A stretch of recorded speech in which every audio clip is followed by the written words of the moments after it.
Good evening and welcome to Mountain Bears. I'm Aeson, and of course with me tonight is techy-ish. Let's put him in his proper seat though. I was gonna say, you got me in the wrong space. Gosh. How you doing?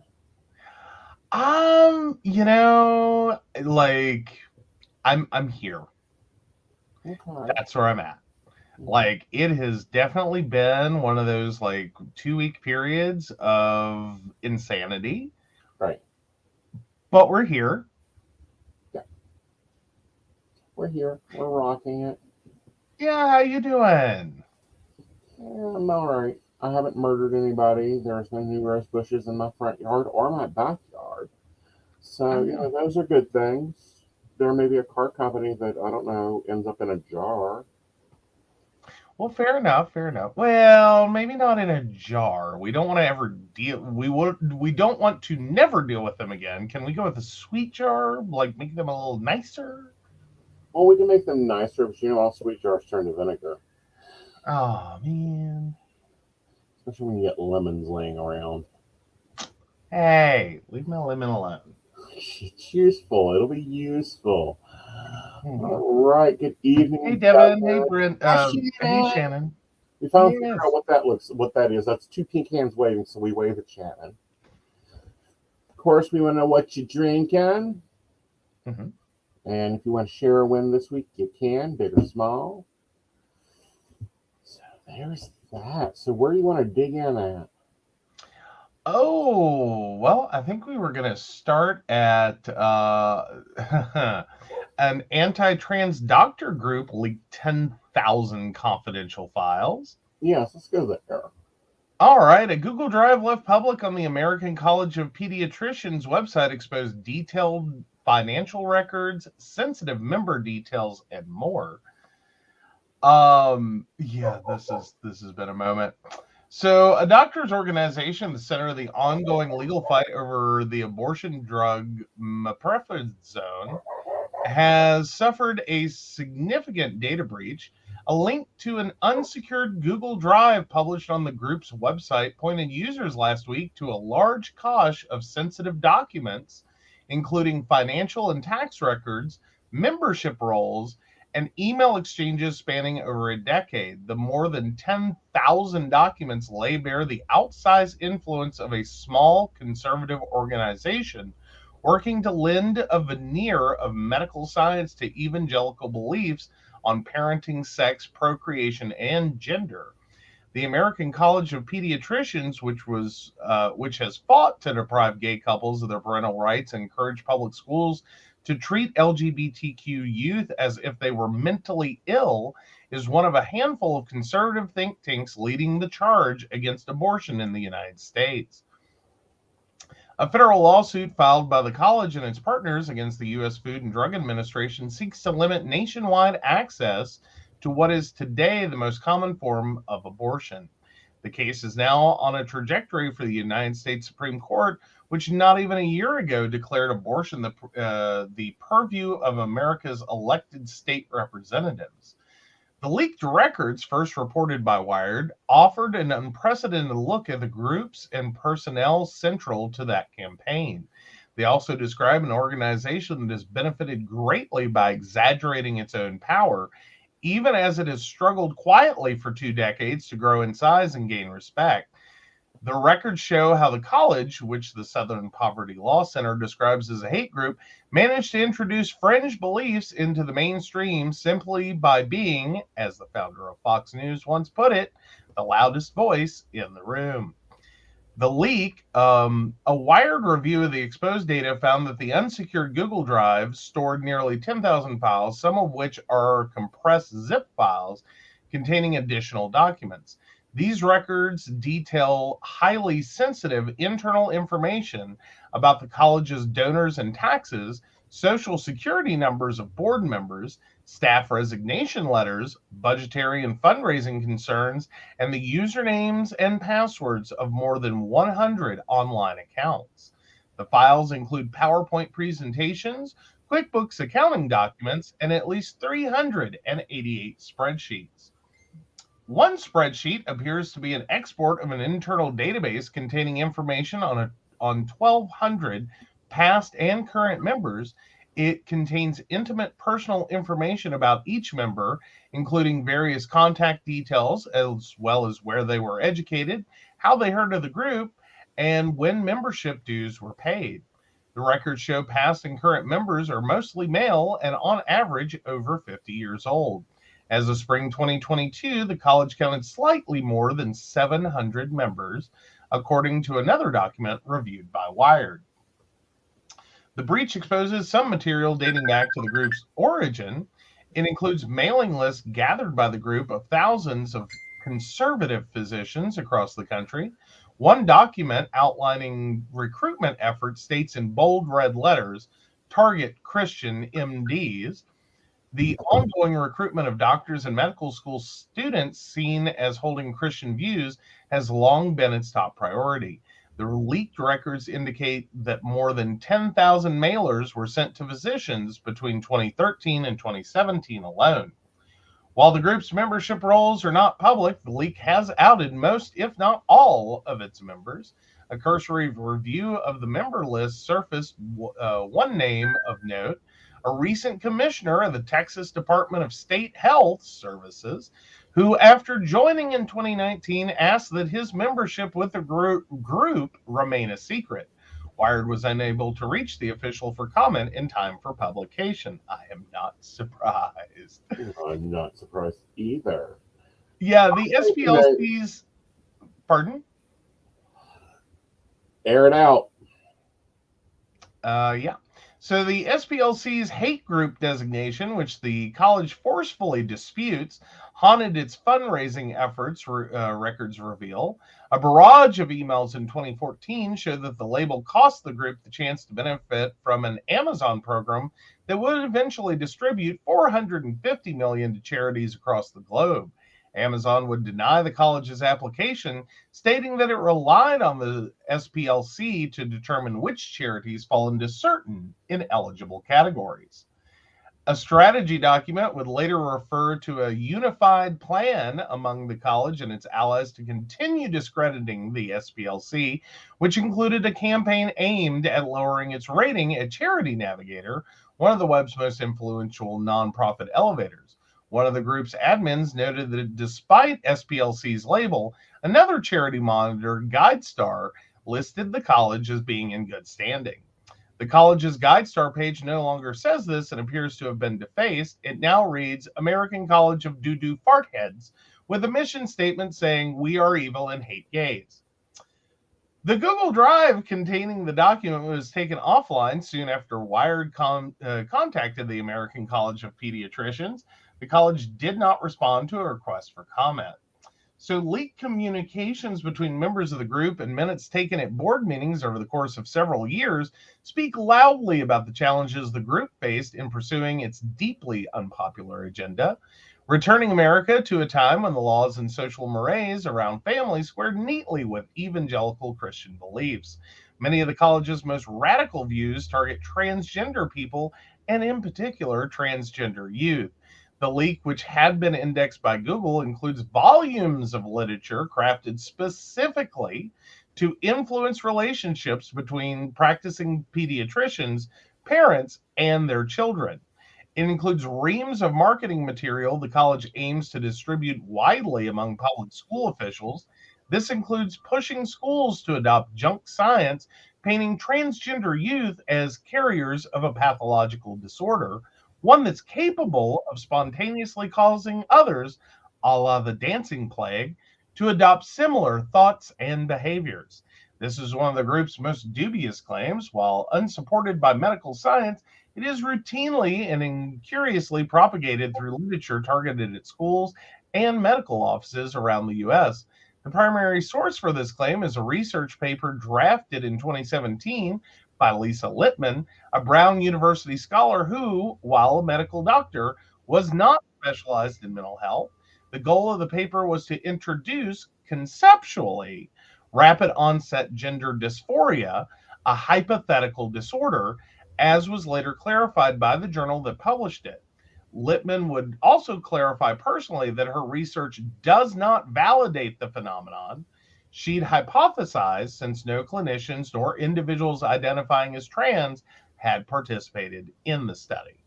The paper explains that its subjects were instead all parents who had been recruited from a handful of websites known for opposing gender affirmative care and telling parents not to believe their child is transgender.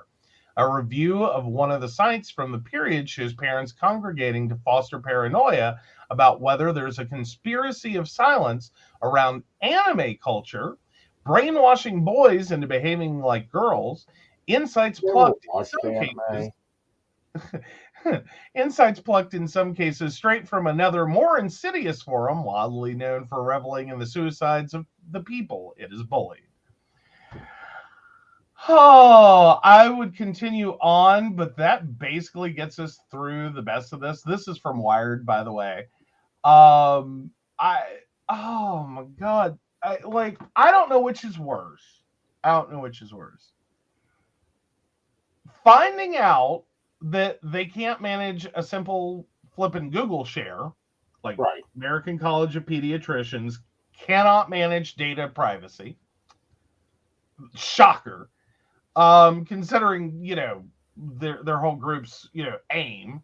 Mm-hmm. But then seeing the detailed versions Mm-hmm. of all of this come together, and I'm glad to see it come to light, and yay, thank you, Mercury in retrograde. I'm assuming that's what did it.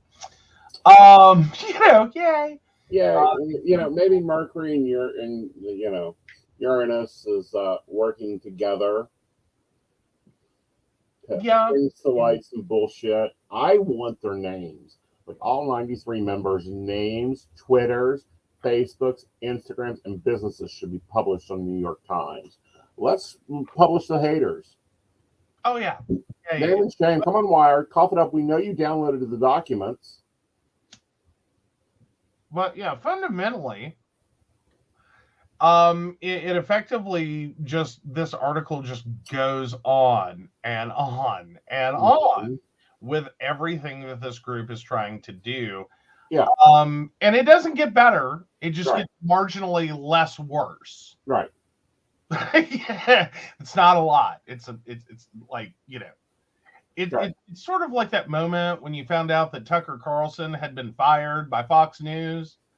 It's not really that Fox News did a good thing. They just did a less worse thing than normal. Right. It's like that. Right. Yeah. So, if you guys get a minute, reading the rest of the article is worth it. Let me tell you, it's a long article. But no, I think everyone who has found out so far that the American College of Pediatricians as a member has struggled for well over a decade and a half to get up to 700 members after their initial plan of having, thousands of members. Right. I think the fact that they are still here, still being given a voice, and still being, listened to as though they are some panacea of great knowledge. Right. Now, one thing I did find interesting, is a little further down the article, was that fundamentally there are internal memos about the fact that they, source-wise, are relying heavily on one. So, yeah. Yeah.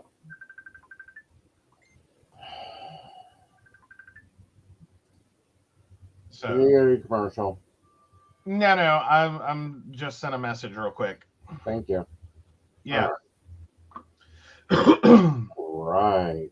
So there's that. Let's take that out. Okay. So, moving on to more nefarious behavior. How are you, Utah? Straight Republicans. How you doing? Oh. Well, straight, gay, or otherwise, I don't think they're doing well. Well, no, we know the gays. I'm sorry, honey. The gays, we already have this under control. We have already implemented our VPNs that's all taken handled. But, Republicans that don't know computers very well, I think you're in trouble, dudes. Yeah, so PC Magazine brings us Pornhub blocks access in Utah. Here's how to watch anyway. To protest a new age verification law, Pornhub blocks access in Utah. These tools can help those in the state get around that, but this type of legislation is part of a troubling trend. So, yeah, Utah is the latest state to adopt an age verification law, which requires websites that carry adult content to ensure that visitors are over the age of 18. In protest, Pornhub has blocked those located in Utah from accessing its site. They instead see a statement encouraging them to contact their elected officials.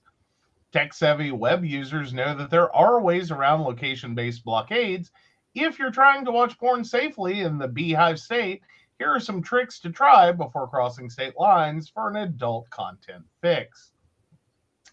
So, yeah, this goes on to explain in detail how to use a VPN, which, by the way, use it for your porn surfing. Do not, Utah, use it to get on Facebook. You will hate yourself. Just telling you now, you'll hate yourself in the morning if you go from Pornhub to Facebook without turning off the VPN. Right. Not going to be super happy with it. But no, I think this is an interesting proposition. Oh, yeah. Well, because we go on in the article, you should still pay attention now that you can potentially get around Pornhub's protest and possibly, while accepting any risk and not holding PC Mag accountable, Utah's age requirement. I encourage you to pay attention to why this is happening. Several states are putting laws forward that, like Utah's, require people to verify their age with government-issued ID before visiting some websites, typically pornographic sites. When I wrote about a similar law in Louisiana, I said that it was unenforceable, likely to create opportunities for phishing and identity theft, and also was based on specious grounds. From that article, which references text of the Louisiana legislation, we should always be skeptical of vague think of the children arguments, especially when they apply to privacy. But there are several terms in the legislation that leap out as deeply questionable. Sex addiction isn't a real thing, as Mashable reported in an excellent piece, and the may in pornography may also impact brain development is doing an awful lot of heavy lifting. Moreover, deviant sexual arousal and vague notations of emotional illness associated with sex and pornography have long been used to marginalize and oppress LGBTQ people, and we should be highly suspicious of their use in any law. One cannot help but wonder what these terms mean to the people who wrote the law and how they will be interpreted later. So if you value a free and open internet where consenting adults are free to access whatever legal content they wish, free from state-backed stigma, do more than just unblock Pornhub, contact your local legislators, and tell them not to support such laws. So that's the rest of that article. Now, I do want to go on to say, in this situation, we tried this shit, okay, guys? We tried this shit. We tried this shit. We've done this shit. The world has done this. We have tried to find a way to have a free and open internet in which we have content that is meant for adults, only accessed by adults, and it fails every single time. It does not work. It doesn't work. It does not work. What we have fundamentally needed and what we are incapable of providing is a hate the argument, but separate but equal, in some senses, internet for children as an option for parents who do not want their children on the adult internet, on the free World Wide Web, to access free. Well, to access selected content. Right. Well, I mean, free in the sense of you can, to within a margin, Yeah. put up anything you like and espouse different opinions. And if evangelicalweb.com wants to become a thing, Mm-hmm. which is fundamentally what we're being asked to do as global internet, is create evangelicalweb.com, Mm-hmm. which would be a service that makes sure that your poor little children Right. never experience anything that ever Right. that disagrees with their parents and their religion. Mm-hmm. And if you want to create that. I think that's amazing, and you should do that. And that should be an option. Right. Forcing it down on the rest of us Right. by forcing the entire internet to cater to your religious beliefs, Right. and specifically to your inability to manage your horny children. Mm-hmm. Not really anything the rest of us are getting behind. So there we go. Right. All right. Well, let's move into the Mayo Clinic now. I think more organizations should be taking steps like this. So Mayo Clinic threatens to pull billions in investments over proposed legislation, says the Minnesota Reformer. Mayo Clinic has given Governor Tim Walz and state lawmakers an ultimatum over two bills that aim to increase nurse staffing levels and rein in healthcare costs. Gut the bills, or the nonprofit hospital will pull billions in planned investments out of the state. In an email to DFL legislative leaders in Walz's office on Wednesday, a Mayo Clinic executive said the nonprofit is reconsidering its plans for new facilities and infrastructure that are 4 times the size of the investment in US Bank Stadium, a $1.1 billion project, and their decision is time sensitive and will be made in a matter of days. Because these bills continue to proceed without meaningful and necessary changes to avert their harms to Minnesotans, we cannot proceed with seeking approval to make this investment in Minnesota. We will need to correct this enormous we will need to direct this enormous investment to other states. Kate Johansson, vice chair of external engagement, wrote in an email obtained by the Reformer. Mayo Clinic, the state's largest private employer with over 48,000 workers, has been spearheading a decade-long redevelopment effort in Rochester to turn the small southern Minnesota city into the Silicon Valley of medicine, helped by hundreds of millions in public money. In 2013, the Mayo Clinic also made a last-minute threat that it would bring billions in investments for Destination Medical Center to another state if lawmakers didn't contribute $500 million towards the project. The public money has thus far been matched by about $1.25 billion in private investment. Mayo Clinic did not respond to a request for comment on what specific project they plan to take out of the state if the two bills passed in their current form, but the email to the governor said it would be privately funded. The two bills Mayo wants dead are the Keeping Nurses at the Bedside Act and the creation of the Healthcare Affordability Board.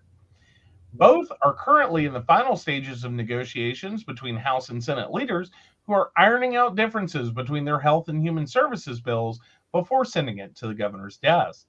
The hardball lobbying comes after months of debate and behind-the-scenes negotiations with hospital leaders, which have yielded over a dozen significant changes to the nurse staffing bill, according to its author, Representative Sandra Feist, DFL New Brighton.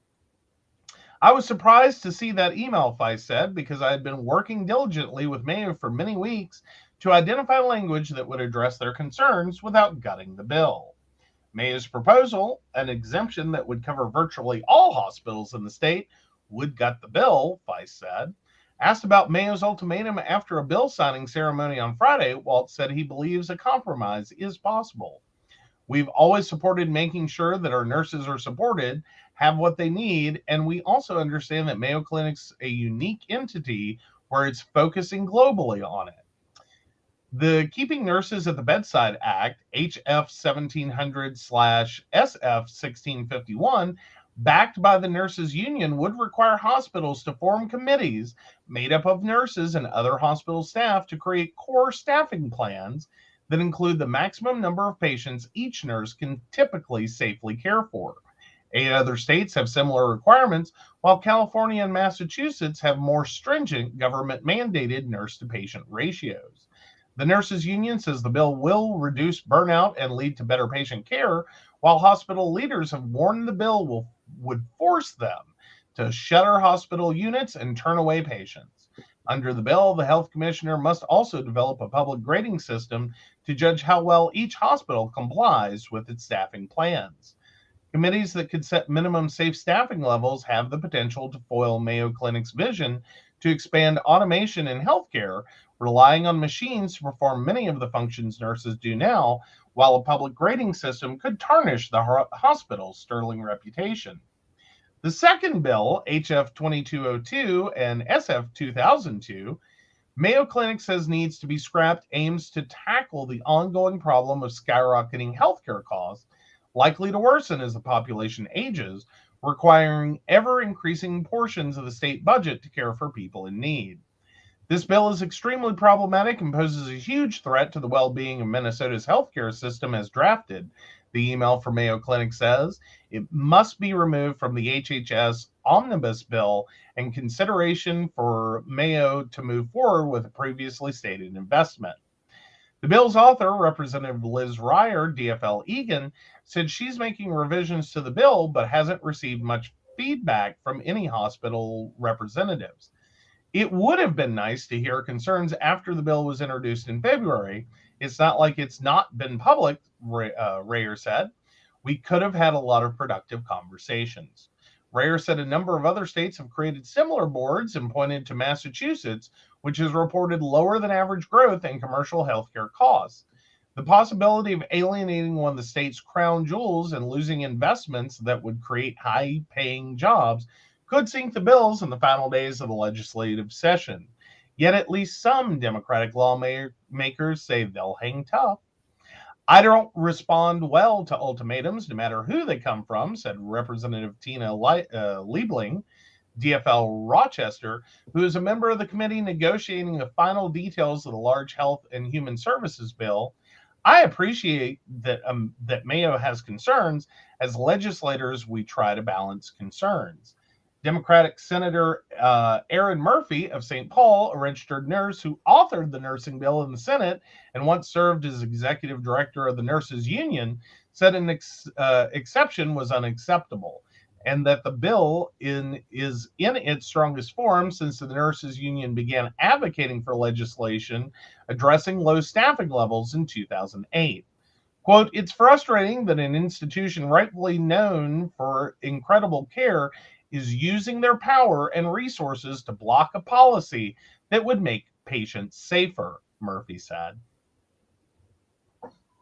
Hey, Brenda. Hi, Brenda. What? Yeah. So the Mayo Clinic is basically going, fuck you, Minnesota, if you require us to have actual legitimate staffing levels. And one more time, if you want us to control healthcare costs. Right. I'm sorry. Is anyone else hear all this or read all this and just kind of sit here and go, I think you got to call their bluff. Well, here's the thing, and this is why I'm looking at this and going, okay, why am I backing this move? Well, we know the Mayo Clinic normally has an average of one nurse per patient. Like their staffing levels would be higher than any state minimum. Okay. Mm-hmm. So with that, yeah. So what? But why are they mad then? Like they're already. Right.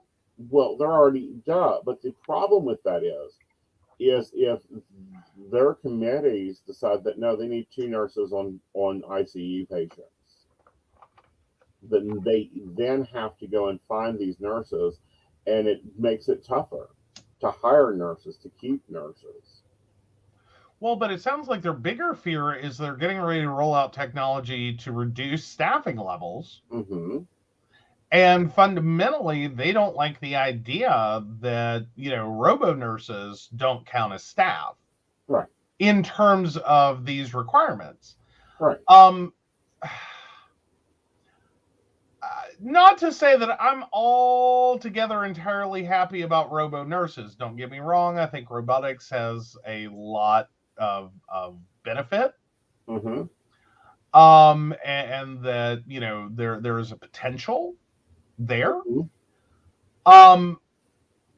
I don't know that starting in hospitals is the best place to go. Because I'm assuming most of what they're going to technically be doing is just, an advanced med cart that says, please take your meds, and holds out water in a pill bottle. Well, from what I've seen, now granted, I've only seen some prototypes. They'll do things like pass out ice water, rotate patients, answer call bells that are easy call bells. It's not going to be in very systemized, single area, critical care areas. But here's the problem, and here's the problem in general, is we're seeing this with a company that has stellar stats, only deals with great doctors, only deals with specifically trained nurses. Why do you think they would be making this? Well, it's easy. Because how are they going to get Mayo Clinic nurses if it's a bidding war? But I still have to sit there and have a moment, though, of that improves everything for nurses. Right. Because nurses have long complained and have long fought through healthcare Right. about the inability to get decently compensated. Right. So you're just, I mean, if there is and not that I think the Mayo Clinic specifically is going to end up needing more staff. Right. As much as other facilities will.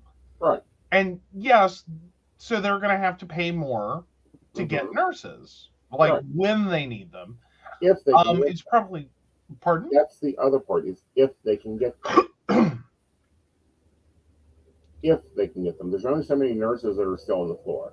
There are many nurses that have burnt out, become real estate agents, teachers, housewives, whatever. Mm-hmm. That's the problem. Mayo can offer a great benefit package, a low staffing rate. They can bid to get nurses and more nurses. But here's the thing. This is what Mayo Clinic is doing to keep a bill they don't like out. Why are we not seeing this from other companies and other ones?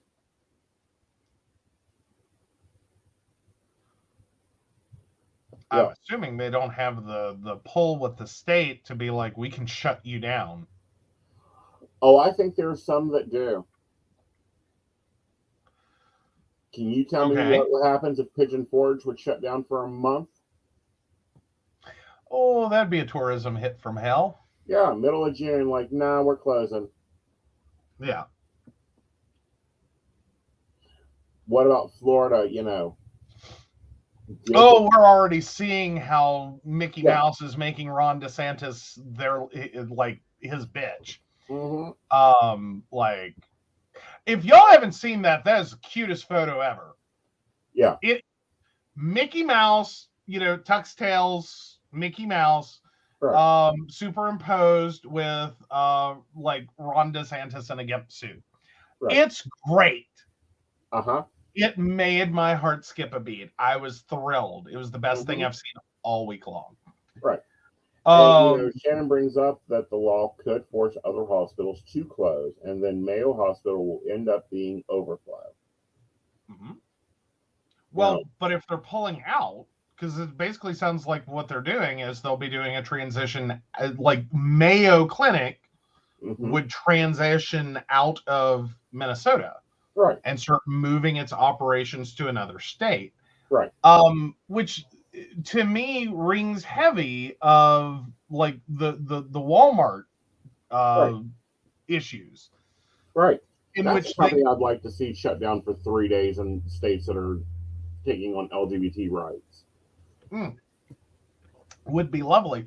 But with Walmart, they effectively come in, they pit local city governments against each other for sweetheart deals, move in, and the local city government thinks, okay, we're giving them a short-term deal, Right. like a break on, like we will run roads, we'll run water and sewer, we will do all of these improvements and infrastructure to get them in the door, and we'll eat the cost. It improves our local labor market, adds jobs. It's a great win-win. Like, it's great use of taxpayer money. And so they set these deals, like, and they do like a tax break and all these other things. And then Walmart comes back at the expiration point of the deal and says, yeah, we want to re-up that. Like, we're renewing that, right? Right.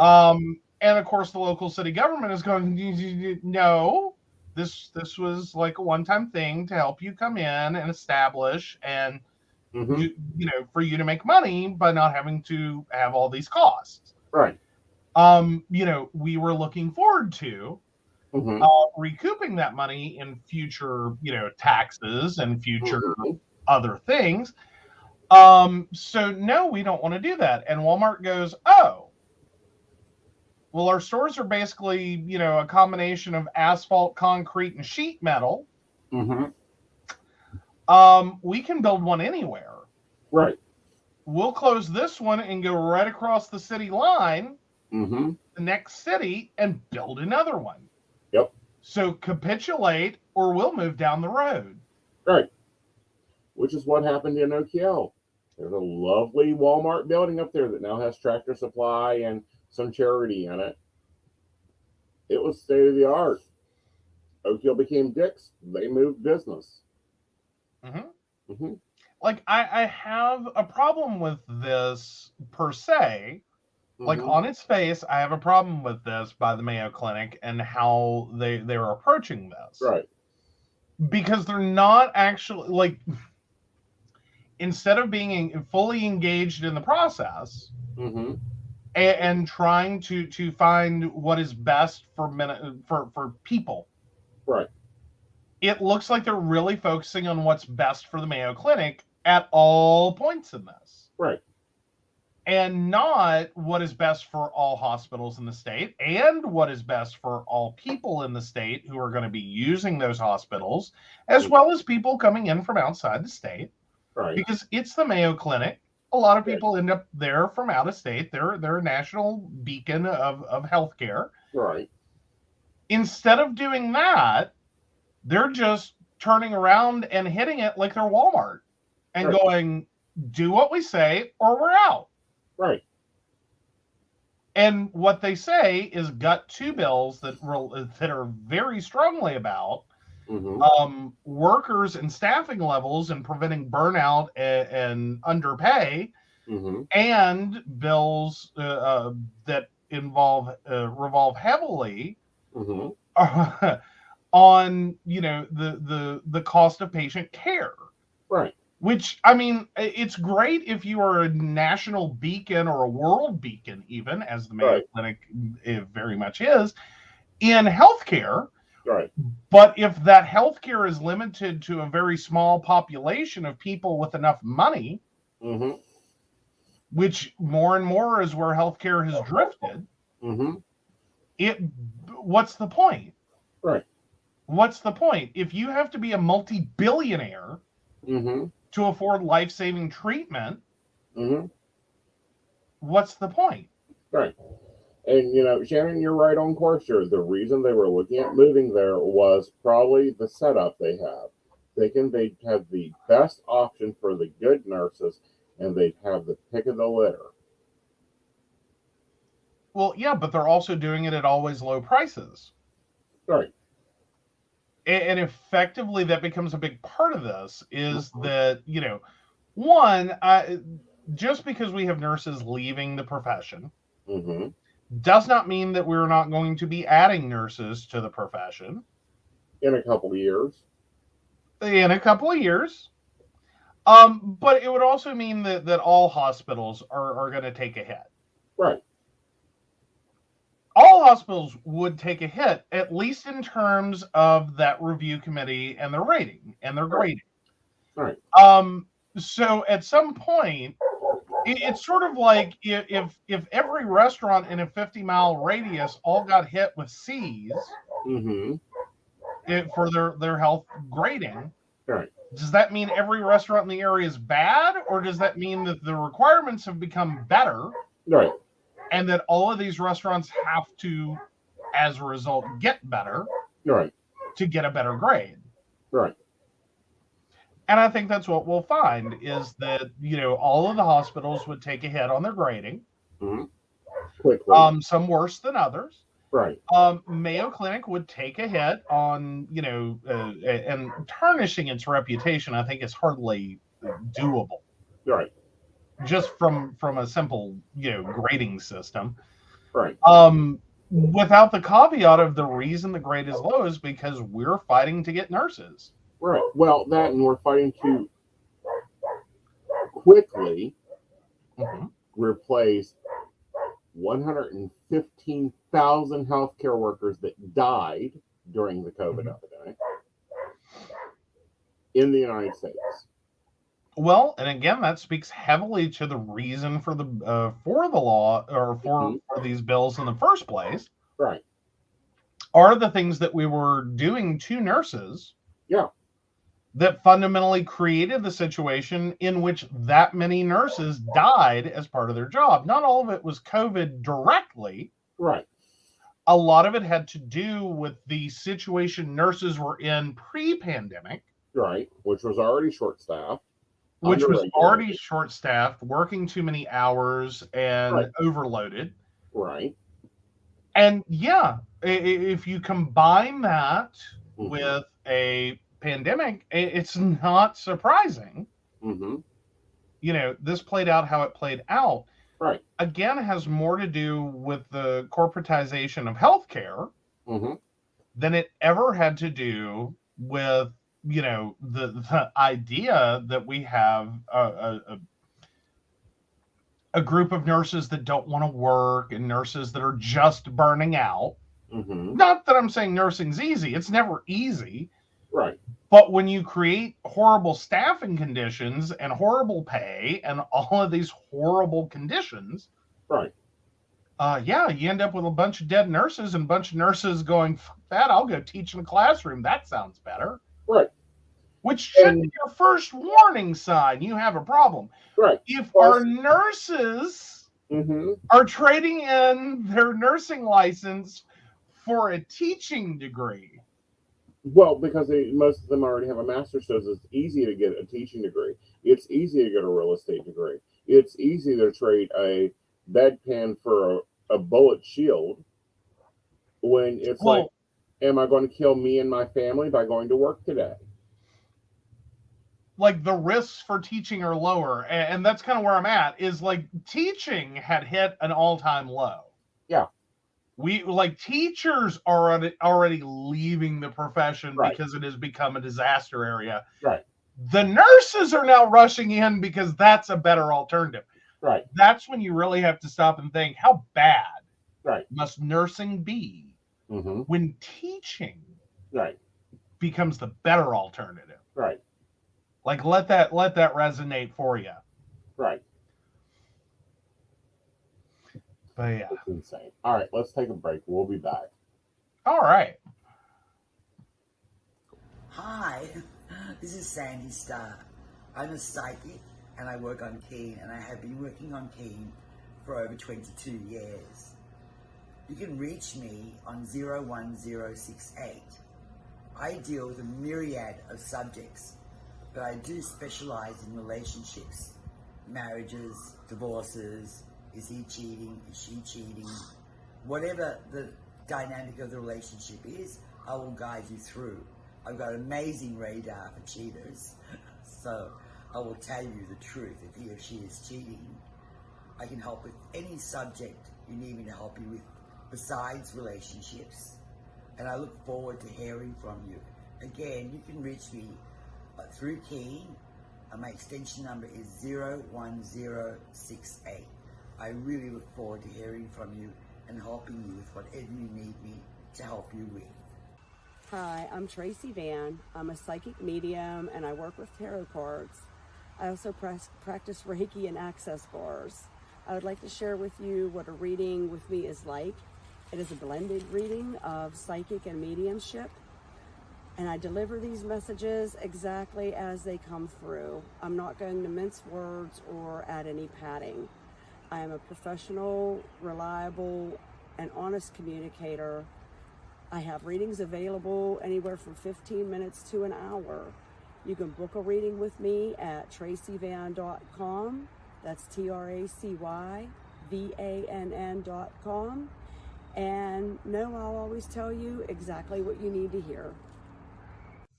Hey everybody, Natalie here from The Pendulum's Path. If you are in need of guidance, direction, spiritual connection, healing, or more, you would come to the right place. I have worked as a psychic and a medium for over 3 years, connecting people from all over the world with their loved ones, giving them insight and guidance into their current situations, their past healings, their blockages, and what they need to know in order for them to have a better future. It would be my absolute honor if you would come to my website at www.thependulumspath.com. Visit my shop. I have a whole bunch of crystals, oils, balms, mystery boxes, and more. And visit my services. I offer 15-minute, 30-minute, and 60-minute sessions. I also have email readings available if you're not comfortable with the one-on-one session with me, or if you just want to try me out. I encourage you to come visit me at the Pendulum's Path, and let's get you back on the right track today.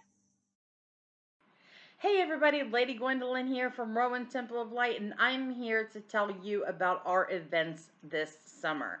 First up is Beltane in the Hills, May 13th, and that is from 1 to 6. We have entertainment, we have a bunch of vendors, we have a fairy photo shoot. It's going to be exciting. You having any questions, reach out to Earth Magic or to myself. After that, we have Central West Virginia Pagan Pride, August 19th. That's at Holly Gray Park from 11 to 5 for the day. And we will have Sarah Masters coming down from Pittsburgh to be our keynote speaker. We have some great classes for that. So if you want to get involved, reach out to Rowan Temple of Light at Gmail, or just follow us along on Facebook at Rowan Temple of Light, and we look forward to seeing you out in the community. See you there. All right, welcome back. All right, let's go talk about Lizzo. What's she up to now? So how Tennessee's drag performers are planning on beating the state's draconian drag ban. While celebrities have spoken out against the ban, local queens and kings are playing the long game. So this is from LGBTQ Nation. So during the height of Lizzo's Knoxville, Tennessee concert, near the end of a song entitled Everybody's Gay, a dazzling array of about 20 drag queens joined the Grammy-winning pop singer on stage. The queens strutted down the catwalk, danced, and posed in striking wigs and sparkling outfits, while the music boomed and laser lights shined upon them.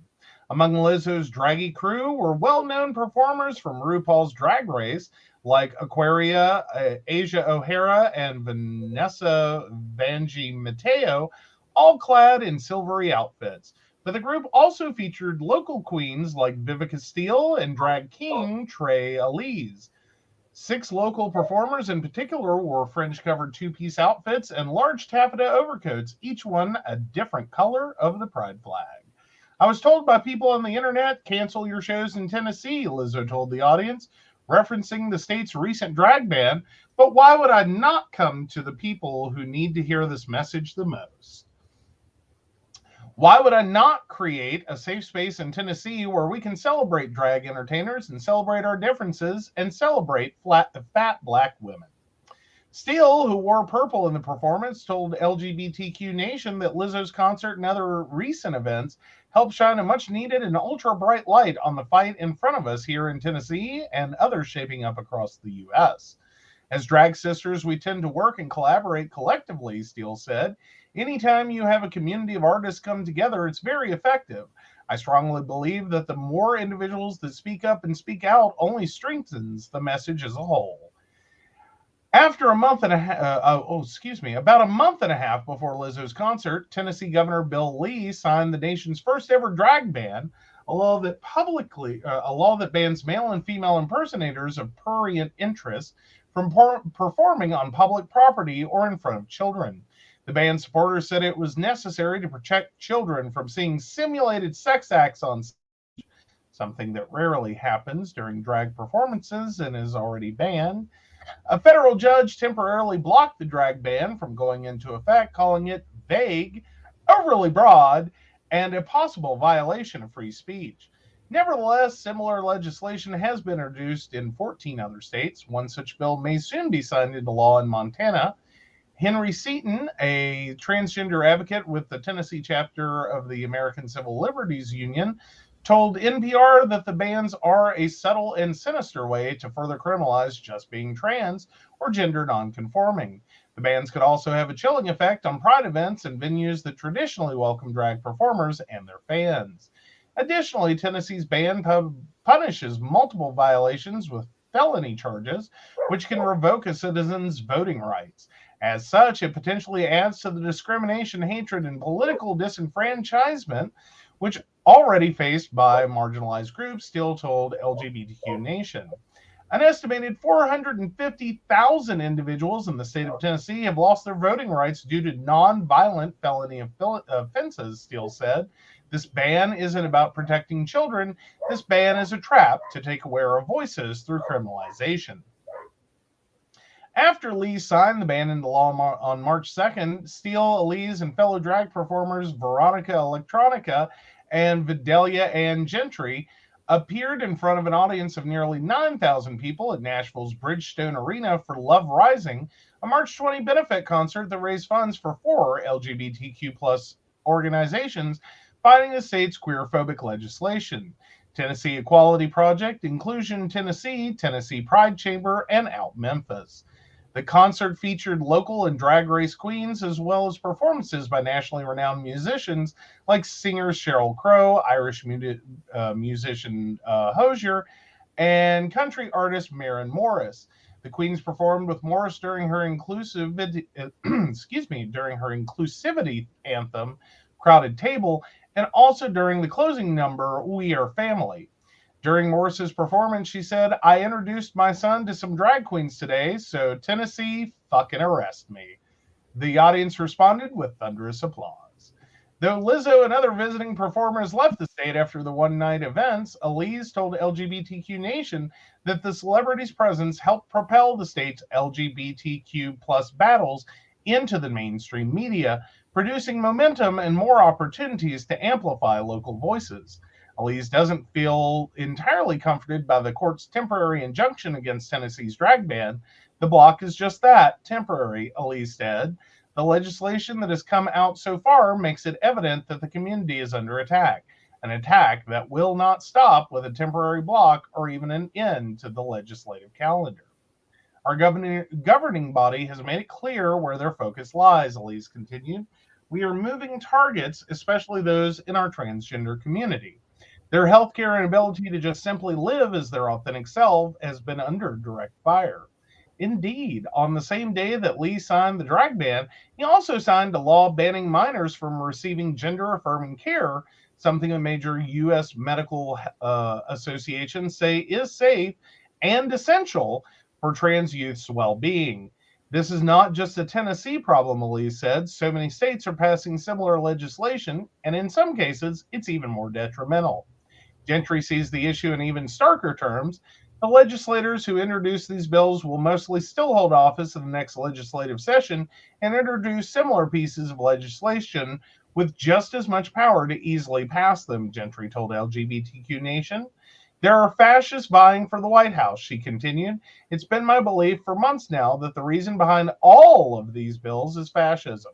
Whether they're stick or not, the intent is to bully liberal and progressive voters in hopes they'll throw their hands up and say, screw it, I'm moving to California. Then the Christo-fascists control the Electoral College and can gain enough control to call a convention of states to change the Constitution. Scary stuff. This Sunday, numerous drag race queens, LGBTQ plus celebrities, and allies will take part in Drag Isn't Dangerous, a one-night telethon raising funds for national LGBTQ plus organizations that are fighting the wave of anti-drag and anti-trans legislation nationwide. The funds will benefit GLAAD, GLSEN, Headcount, Black Queer Town Hall, and the ACLU Drag Defense Fund, and the Trans Justice Funding Project. The event's performers and producers won't be taking fees for their work, the telethon's organizers told LGBTQ Nation. Among the telethon's many big names are glam rocker Adam Lambert, gay comedian Billy Eichner, queer country musician Orville Peck, bisexual comedian Margaret Cho, gay actor Jesse Tyler Ferguson, former boy band members Joey McIntyre and Lance Bass, and also Drag Race alum Eureka O'Hara, who is herself from Tennessee. During the telethon, O'Hara will appear in a video in which she discusses how her home state's drag ban has impacted the lives of local performers. Meanwhile, local performers are encouraging their state and national communities to collaboratively fight the drag ban, as well as other anti-LGBTQ plus legislation. Quote, I think it's important for those who have the loudest voices to help project those already screaming, Elise told LGBTQ Nation, adding that fans can help by using social media and other tools to raise awareness. All right, so we dig a little further in. Were there more points you wanted to get to on this one? That's good. Okay. Yeah. Other than tune in, support, share. Yes. Because I was sitting here reading through and I'm like, all good points. And I'm like, does it just get better from here? Because, like, damn. Yeah. Like, just beat it down. Like, we got you, girl. Right. Oh, best line ever in an article. Our stilettos are the best secret weapons, she added. Soapboxes. Yep. I love it. Yes. All right, so that wraps that one up. Now, out of a state I don't normally cover. Hello, Austin, Texas. Yeah, of all the weird places for this one to come out of, UT Austin endorses polyamory. The university's Gender and Sexuality Center provided students with resources on starting polyamorous relationships. So that's from Texas Scorecard. Texas Scorecard. So the University of Texas at Austin is once again pushing radical gender theory and divisive racial ideologies on students. Investigative journalist Christopher Rufo released a report detailing how the University of Texas at Austin's diversity, equity, and inclusion bureaucracy uses taxpayer funds to promote radical ideologies, including critical race theory, polyamory, and transgenderism. Rufo shared a video of UT Austin's former assistant, DEI Dean Skylar Walks, condemning colorblindness. Colorblindness, saying I don't see color, that means you're saying you don't see the individuals who are in fact identifying with their racial identities, said Walks. Colorblindness is not good because it's invalidating, and it's also dishonest. Rufo described Walks' statements as state-funded activism and indoctrination.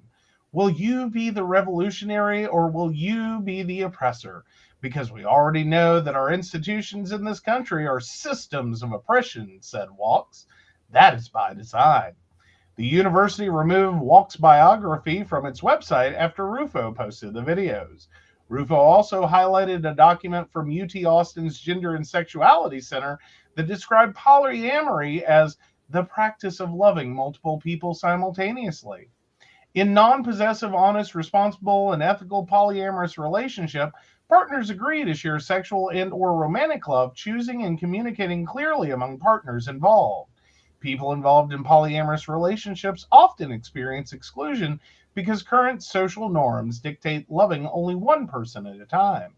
The guidebook also described polyfidelity as a group in which all partners are primary to all other partners, and sexual fidelity is to the group. Shared intent of a lifelong run together. UT Austin's GSC defined commitment and said relational commitments may be made between any number of consenting folks. Rufo shared 2 other documents from the GSC entitled Daily Effects of Cisgender Privilege and Daily Effects of Heterosexual Privilege. The handouts included statements that heterosexual or cisgender people can usually assume, including, people do not disrespect me by using incorrect pronouns, even after I've told them my pronouns. When engaging in political action, I do not have to worry about the gendered repercussions of being arrested. What will happen to me if the police find out that my genitals do not match my gendered appearance? Will I end up in a cell with people of my own gender? I will be able to find people of my sexual orientation represented in the UT staff, faculty, and administration. UT Austin came under fire earlier this week for promoting the term women women, W-I-M-M-I-N, in place of women, W-O-M-E-N.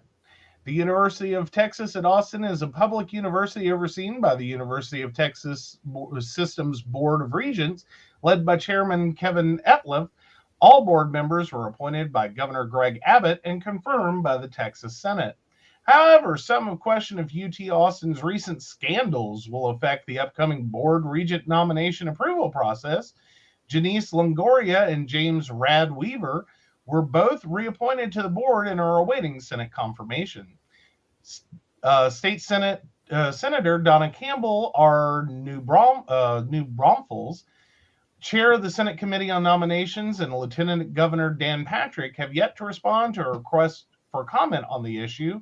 UT Austin did not respond to a request for comment. Oh, so Texas scorecards, you're basically a great big giant propaganda machine. Love it. Love it.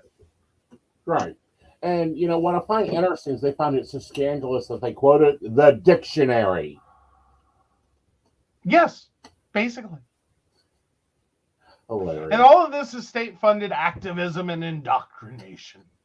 Yeah, what? Won't someone think of the children in college? Can we send them back to you? And by the way, I want repaid the tax money that I and my government paid to raise your closed-minded children for you. Into some degree of intelligence and usefulness. Yes. All right, so we got a question. Yes, Let's sir. take the question. All right, so Devin, 31678, wondered about the meaning of the man I'm dreaming about. Here. Interesting. Okay, so you're crossing emotional barriers with these streams. You're working at moving your energy forward. With that, we have the Empress here showing you to envelop and get more comfortable with femininity. And then we have the Four of Pentacles here that's helping you build structure and comfortability. Those round up, the man you're dreaming about is more a model of what you expect. All right. All right. Okay, so let's take a commercial break, and when we come back, we'll be finding out if Joe's the asshole. Okay. You know it's your favorite segment. You get excited about it every time. I do. I love the segment. Hey everybody, Lady Gwendolyn here, and as a certified spiritual life coach and shadow practitioner, I have thrown together everything that I have learned to develop a program that works for healing our shadow self and focusing on how we're going to heal ourselves for the future. I work with different types of energy work, such as EFT, TFT, and EFT energy, Reiki, access bars, and power forms. I've put them all together to create my own system that works. We also work with the tarot and the oracle. So I'm not just an energy worker and a healer, I'm a psychic as well. So you can go to Lady Gwendolyn Healing, find out all about me, and book with me on there. I love you guys, and I will see you out there. Welcome back, Goblins! My name is Jason, and I am the host of the Esoteric Book Club, a podcast that examines titles on the magical, paranormal, the mysterious, and the strange. I release 2 episodes a month in which I review books on esoteric topics, recap news of the weird, and conduct interviews with authors, practitioners, and experiencers. The Esoteric Book Club can be found on every major podcast service or can be streamed directly from esotericbookclub.org. Hi, I'm Aeson Knight. I've been working as a psychic for more than 20 years. I was born with psychic gifts at the age of 3. And with that, I'm able to help you with your love. Relationships get very complicated. I help you understand what's going on, where it's headed, where your next love is, what the lesson is, and how to improve that. I also work in career and dealing with career fields and different job opportunities and things you would like to experience in your life. I use the tarot. My favorite deck is the Yoda Tarot. That's what I normally grab. But I also read angel cards. I also read Ascended Master cards. And I use astrology and numerology in your readings. All that tied in together with my clairvoyant skills, I'm able to get in there and answer your important questions quickly, clearly, and fast. I look forward to talking to you. You have a great day. All right, welcome back. You can always reach me at aesonknight.com and plead your case. Am I the asshole for sending my brother a list of every item of ours that my nephew ruined? For the context, I, 25 female, have a niece, Bella, 7 female, and a nephew, Michael, 10 male. They're my brother Alex's kids. I love them both, but I have a much closer relationship with Bella. Michael is a good kid, but he is a ticking time bomb. He is absolutely uncontrollable. I'm his aunt and I love him, but I really can't have him around for long. The last time he was in our house, he poured my nail polish collection onto my wife's favorite silk Persian carpet, and that isn't even 1% of the damage he has done.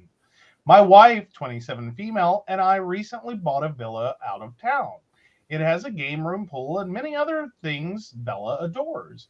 So we offered to give her a tour of the place and let her check out the rose garden there if Alex and his wife agreed. Alex said either both Michael and Bella were to be included or none of them were going.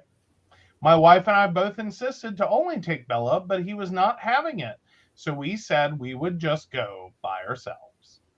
Alex got really mad at us and said it was disgusting that we favored Bella because she was a girl and that we were both hypocritical and unfair to Michael and never included him in our plans. I told my brother that Michael was an uncontrollable kid. He had the audacity to ask what Michael had done. I told him I'd let him know. I've told him the items over the years as it happened, but he always said it was an accident and that Michael's a boy and boys play rough. I made a table including every item my nephew damages in our house and the estimated cost. It included a few of my wife's antique vases, her glass statue of the Eiffel Tower, carpet, several of my wife's crystal decorative items, and 2 phones. He flushed them down the toilet. Even the mirror of my car. I sent the list to Alex.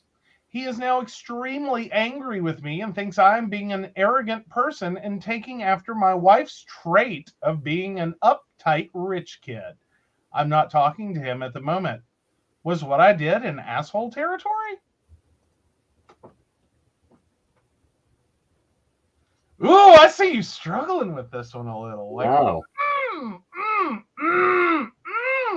Well, because I have my opinion, and it is out of fashion, my opinion, to deal with children in the manner that which I would recommend dealing with this one. Well, you love children, especially with barbecue sauce. And on toast. Yes. But considering that's not legal. One, I know how much I pay for my nail polish, not to mention what she pays for hers. Secondly, a Persian silk rug, and that is just fair. Like 1%. Right. 1% of what he's done. Right. That child wouldn't be sitting down. Fair enough. But fundamentally, the real question is about, was it asshole territory to send her brother the list of stuff that his, boys will be boys boy has done over the years? No, I would have taken it a step further and sent him an invoice with interest. Because here's the thing: is it really, and it's really hard to separate the two, issues out, because there's two things going on here. Right. Because at first this kind of starts off, and it sounds like, okay, maybe you're being a little over the top with this. Right. And then it kind of goes into, well, but then you only wanted to take one, but not the other. But then you find out why. Right.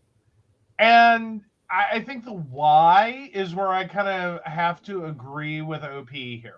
Right. Is that your brother is really not getting how destructive this kid is and how wild he's running. Mm-hmm. Yeah. Oh, I love Shannon's comment. We're bringing that one up. Oh, boys will be boys. Then mommy and daddy can pay for the damages.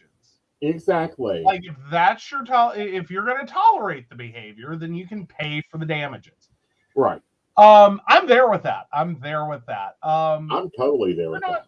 I'm very much, and they're within the current world situations. There's this free range parenting idea. Mm-hmm. I'm not part of that idea. I'm very much put a leash on your child. Yeah. Well, and especially I think that more so comes from the, and it doesn't have to be a physical leash, but from the reality of, if you cannot control their behavior, especially their physical behavior, mm-hmm. then yeah, you've got to do something. Right. Either don't show up, or you got to perp walk them through anywhere you go. Mm-hmm. There's no in between. For it, Mr. Leather sells a lovely X harness with a nice 4-foot leash. Oh, are you trying to get us on a list? I'm already on the list.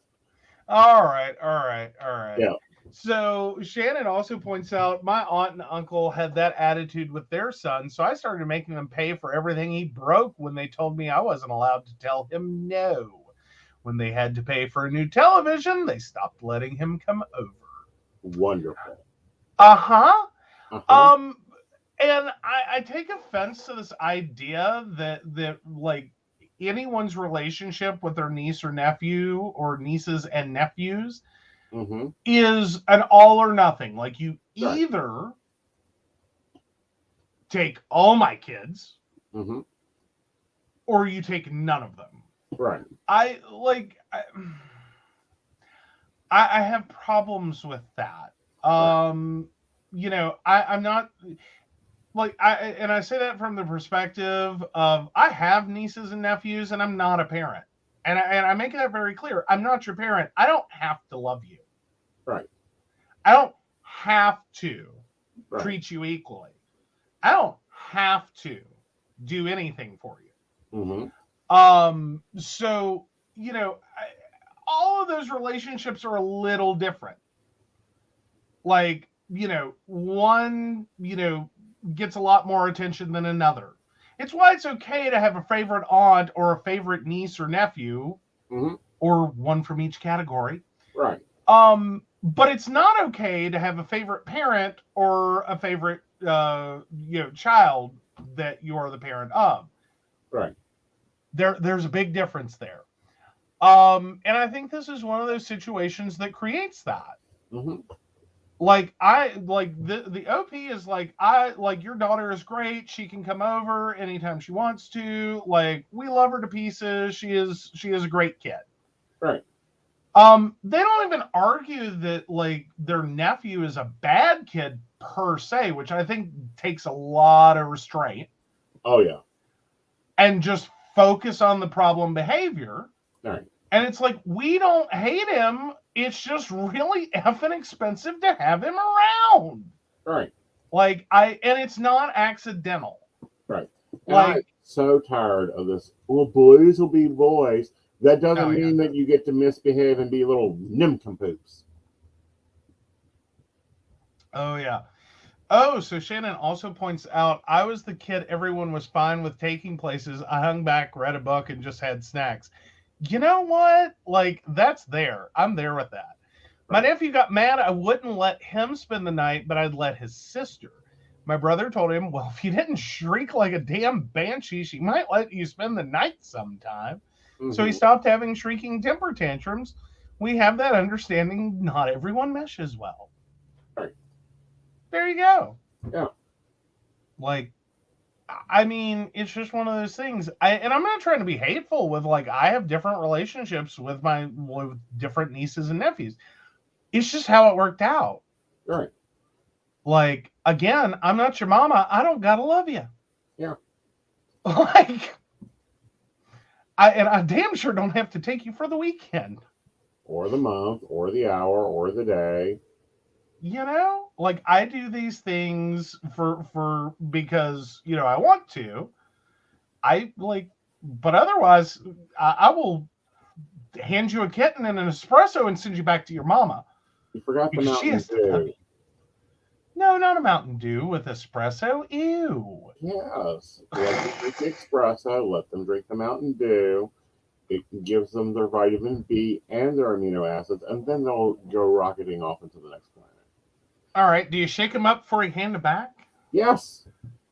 Oh, do you know how hard that is to do? Like, don't get me wrong. My nephew is a short king. He has got this going. But he's still a full-grown adult at this point. Shaking him up to hand him back to his mama is going to kill me. No, it ain't. It's easy to do. He's a short king. Grab him by his ankle and shift him up. Yeah, I have a couple of surgeons that disagree with you on how easy that is for me to do. That's why you have a husband that will do it without a problem. Okay, fair enough. Well, just remember, shake, don't stir. I know.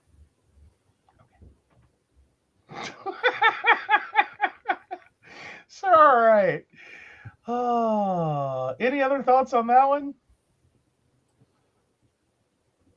Not that Don't make me get Uncle Aeson.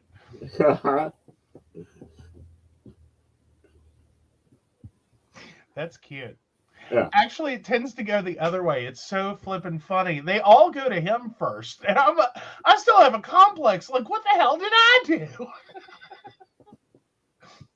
Like, sorry, I've got some nieces and nephews that approach you first. Yeah, but you've got the inverse. Oh, okay. You get my Oh, nieces.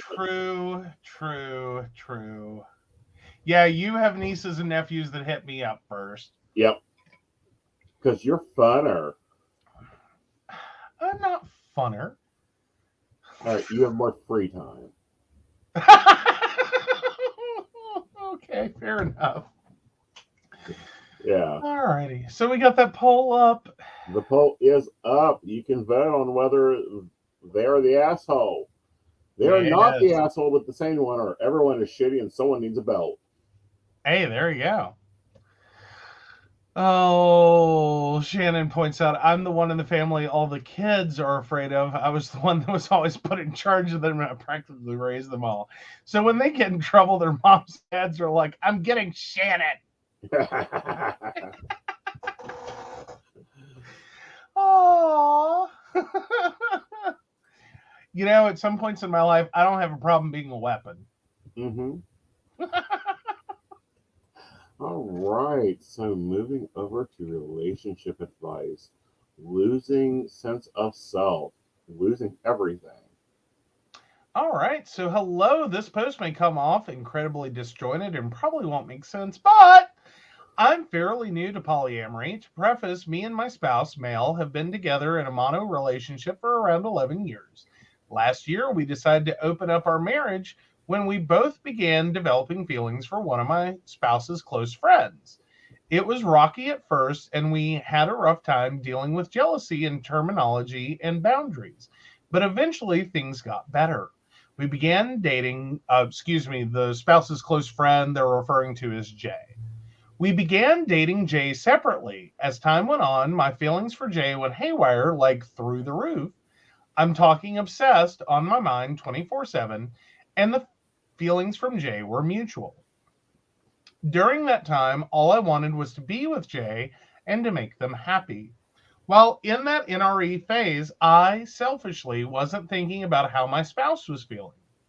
It slowly became more and more of me wanting to be with Jay and not so much with M. So the spouse is referred to as M. My feelings for M were still big, but it wasn't as intense as with Jay. Fast forward 5 months, and here we are. Jay and M had recently spent some time together, and it was revealed that I wasn't being honest with them in the earlier phase of our relationship. I was more sparky and bouncy and ecstatic when around Jay, and more reserved and less interested around M. This has led Jay to question me as a person and if any of who I am is real. I fear that it's gone too far and that I'm going to lose both of them because of some of my actions that I wasn't aware would cause issues. I don't know. I'm being told about things I've said or done and what they have caused within the individual relationships. I never wanted either of them to be hurt by my actions and wanted to be a safe place for them both. Now, though, I'm not sure about myself. After hearing from each of them individually, it seems like I'm a monster. Like I was manipulating things and doing things maliciously or for self-gain. I never intended for that, and I don't know how to express myself in a way that would prove it either. So now it's a 2-against-1, and I'm just afraid of losing it all. Maybe it's for the best that I'm out of the picture. Maybe things will be happier for them. And that's okay. I just hate it here. Sorry and thanks. Edit, I'm well aware that I'm in the wrong. I know that lying is bad and holding secrets can also be bad. Complete dick behavior. I wasn't aware of my actions or the ramifications, but this is what it has come to. I just wanted some input, I guess. I don't know. Okay. Huh? Okay. This is what has happened. Let's break this back down. M is in a relationship with OP. They open up to J. New emotionship energy fluctuates, creates, builds, and OP and M get a little distant. Why? Because they're not preserving the relationship. Okay. So OP was happy and joyful and fun around J, but was quiet and demure around M. And now M and J are talking back and forth with each other and going, she's always happy and fun around me. Well, she's a pain in the ass around me and just doesn't even talk. And now they're calling her a liar because it's two different behaviors. But isn't that kind of normal? Yes. We're all different people with different people. Right.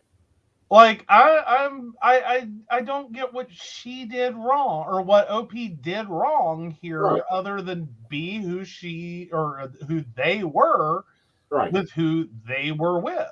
Right. I mean, this is like, hello, someone read more than two and not the ethical slut. Okay. Because it sounds like they're wanting this cookie cutter experience. Right. That, or have an expectation of a cookie cutter experience. Like, I'm sorry, what's fucking M's problem? Right. Like, why is your spouse so miserable around you? Like, what are you doing? Because, and I'm not necessarily blaming the spouse, even though it sounds like I'm blaming the spouse. I'm just going, you obviously have a very different personality from Jay. Right.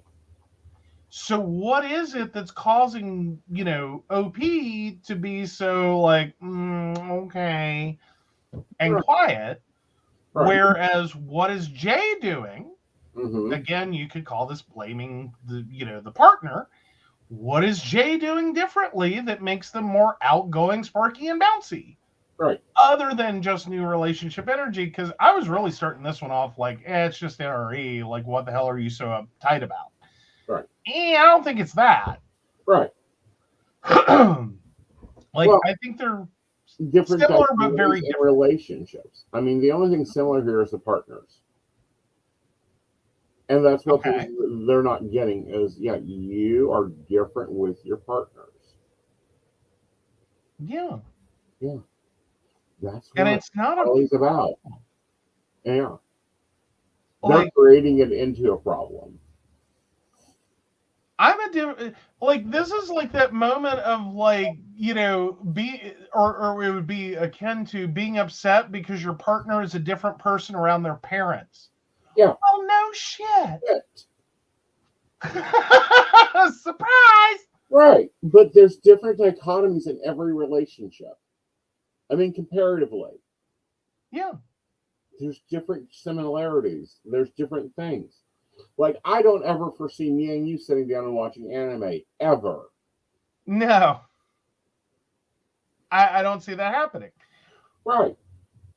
And that is more so, like, it's not that I will never watch anime and I don't like anime and I just, it doesn't do a whole lot for me, but I've been known to be supportive for people who really enjoy it. Yeah.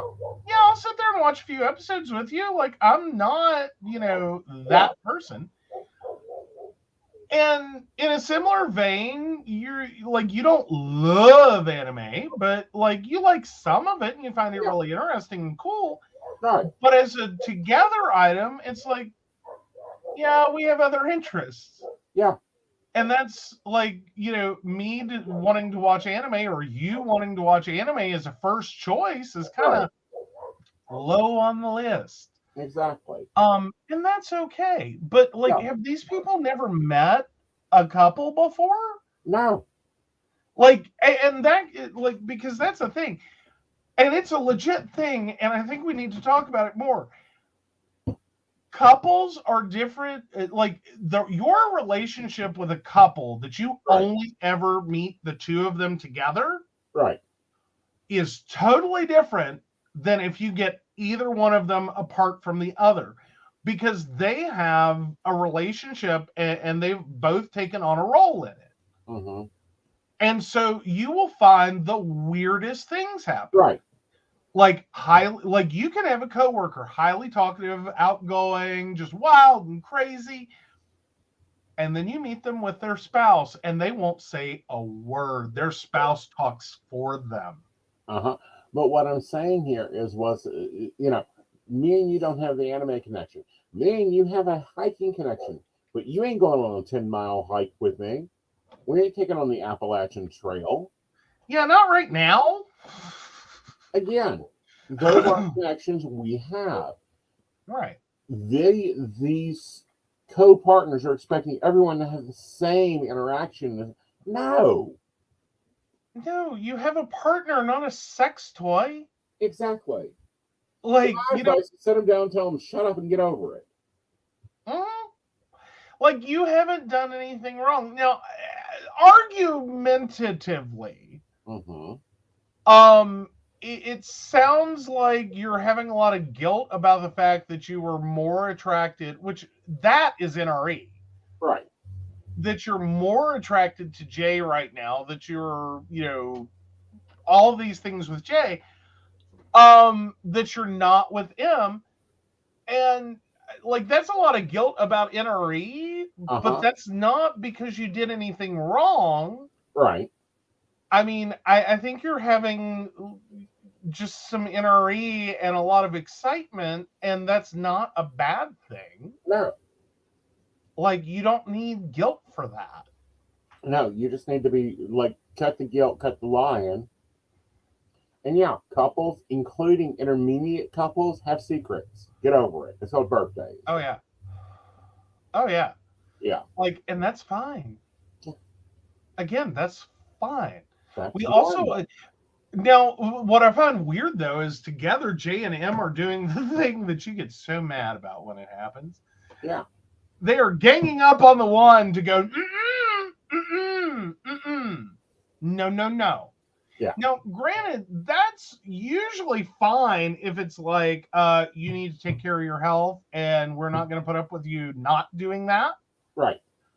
It's another thing when you've both come together and of all the things that you obviously don't have in common, Right. you apparently expect this like cookie cutter sex doll interaction Right. when you're dating the same person.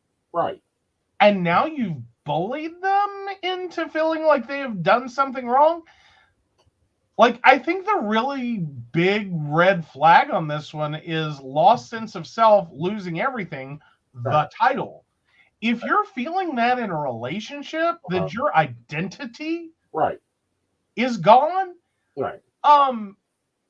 you're not the one who's wrong. Right. You're not the one who's wrong. Mm-hmm. You've been ganged up on and fed this idea Right. that you as a human, not your actions, you as a human are wrong. Right. And no, you're not. No. You existed and had, like, I'm not the same with Aeson as I am with our pharmacist, okay? Yeah. Like, not that I'm having sex with our pharmacist, I'm just saying. Exactly. Like, two different people, two different interactions, two different roles, two different ways we communicate. Right. And my pharmacist really appreciates. Right. You know. And they appreciate you. They don't like me. All right. So let's end. We've ended the poll and it has been ruled you're not the asshole. You can go over to MrLeather.com and order that harness for your nephew. Oh, God. Or better, get your brother to just realize your kid, like, dude, your kid needs help. Yep. Like, you got to figure out some better parenting strategies, and this is your big red flag that you need to do that. Is you now have family members who refuse to associate with your kid because they just can't take him. Love him, can't take it. Yep. All right, guys. Well, we will see you on Sunday with Psychic the Plans. I'm going to flip over and let Joe take over. I am going to disappear for a moment. Okay. So he caught me just a second off guard because I forgot to bring this up before the show started. But I always want to talk to you guys about our Patreon. So we have 3 membership levels for you to choose from. They all include the end of video thank you during credits, early access to videos, early access to daily tarot and daily affirmation, a monthly status meeting, access to our private Facebook group, free access to all virtual classes, and a free ticket to gallery readings, which occurs on Psychic Saturday. Now, what differentiates these levels is for $1 a month, you get a 25% discount on a private reading with Aeson Knight. For $5 a month, you get a 50% discount on a reading with him. And for $10 a month, you get a whopping 75% discount on a private reading with Aeson Knight. Guys, this is the most economical way for you to have a reading with Aeson. If you are looking to cut costs but still get your best psychic reading, this is the way to go. So, of course, we want to thank our Patreon sponsors, Beverly Walker, Mika G, Kathy, Mary Winfield, Brenda, Shannon C, Shannon D, Lady Gwendolyn, Charles Shaw, Tracy Van, Caitlin Bell, and Devin. If you'd like to learn more about us, the show, or how you too can become a Patreon sponsor and receive all the wonderful benefits our baristas receive, please visit us at pcspnetwork.com. Yes, thank you very much. We will see you Sunday. Good night, guys. Good night. Maybe.